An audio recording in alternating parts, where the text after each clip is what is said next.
What are you doing? It's a cheat day. It was just your cheat day yesterday.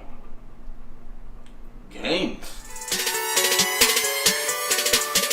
What's going on, guys? This is Vince with vshred.com, and now on a little more serious note, the reason I had that little intro for you guys was because I'm going to be talking about cheat days.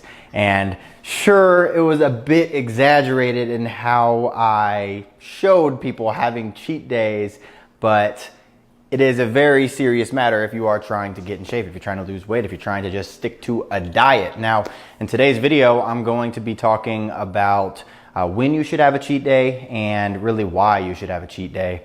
And there's two main reasons.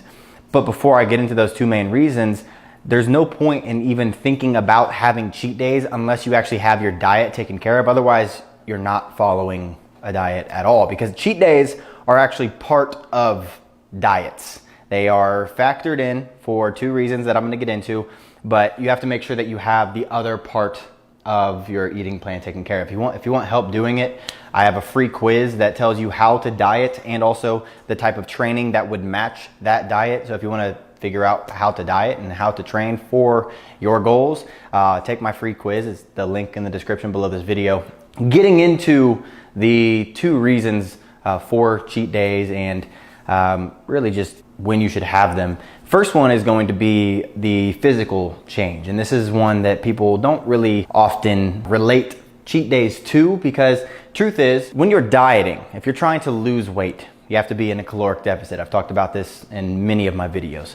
But when you are dieting, you are basically restricting the amount of calories that are entering your body, and that is going to also restrict the amount of leptin that is produced in your body. Leptin is commonly referred to as your body's fat burning hormone.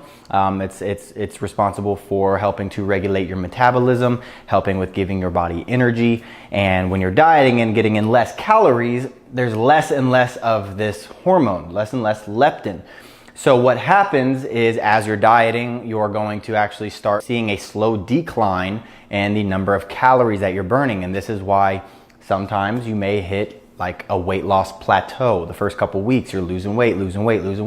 But then all of a sudden, the number of calories that you're eating, it stays the same, but the number on the scale stops going down. Now, this could be due to a number of reasons, but one could be because you need a cheat meal. You need a cheat day. You need to change up the number of calories, increase your caloric intake so that you can have this boost of leptin in your body. And due to this boost of leptin in your body, you're going to actually supercharge your metabolism for a short period of time. And by doing that, you're going to burn more calories, and then you can drop back into your deficit and you can start getting back on it. So you basically use that to break a plateau. Now, that doesn't mean that you should just go and eat more calories to burn more body fat. Don't work like that. But factoring in a cheat day once a week, maybe once every 2 weeks, is going to be pretty useful in order to avoid plateaus, or just when you do hit a weight loss plateau, trying out just eating whatever you want for a day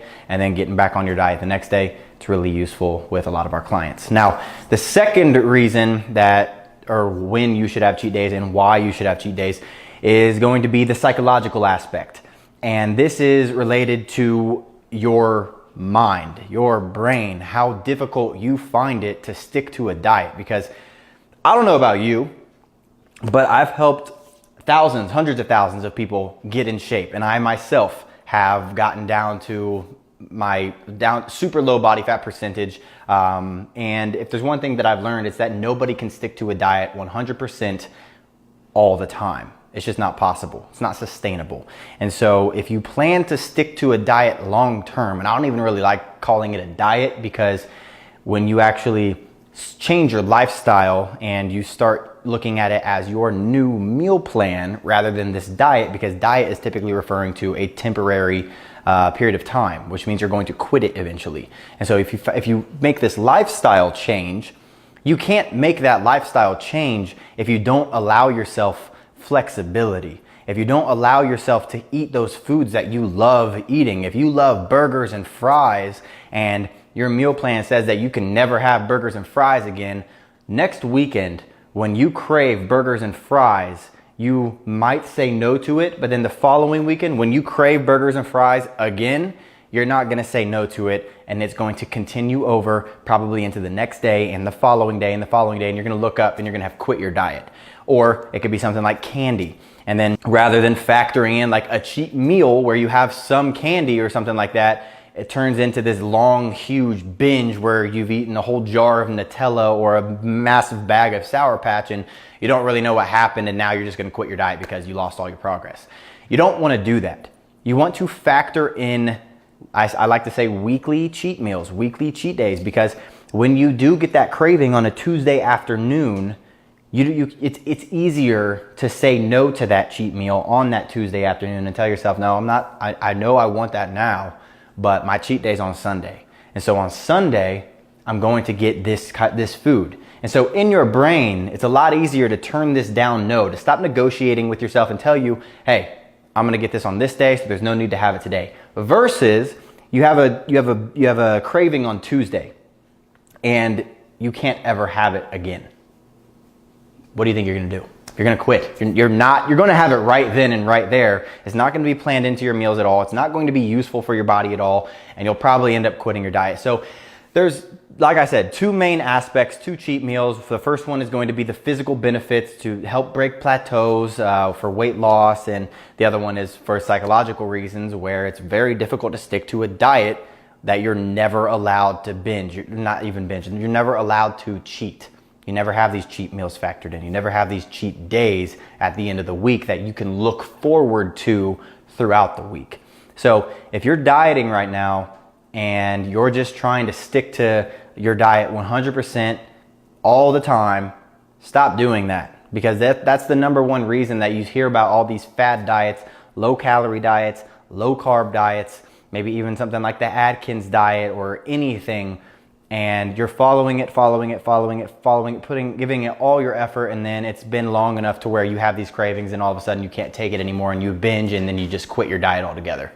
That's not how you're ever going to make the lifestyle changes that you need to make in order to actually achieve the body that you want. So if you're serious about this, figure out the way to find that flexibility in your diet where 80, 90% of the time you're eating clean, you're eating what you're supposed to, but then that other 10, 20%, maybe one day a week or 1 or 2 meals a week, have a cheat. Eat whatever you want, like these donuts here. That's a great example of if you're craving donuts on a Monday morning, you tell yourself, I'm gonna go get donuts on Sunday. And then you go get donuts on Sunday and you bash those donuts. You eat as many donuts as you can, because what's gonna happen is, at least what happens with me sometimes, is I get so full, I feel almost sick. I'm like, all right, I want chicken and rice or something like that. I want to get back on my diet because I feel like crap now. So it's just a good thing to be able to tell your brain that you do get to have these foods you love, rather than saying that you can't ever have them again. Makes a big difference. So if you want help with your diet, again, my free body type quiz, it tells you what type of diet and the type of training that will match with the diet that are right for your body type. You can check that out by clicking the link down below. If you're not yet subscribed to the channel, and if you like the skit, make sure you're subscribing to the channel, turning on the notifications. That way you actually get notified when I post a new video, commenting anything that you want me to make a video on below. And other than that, thank you for watching. Hope you enjoyed it. See you in the next one.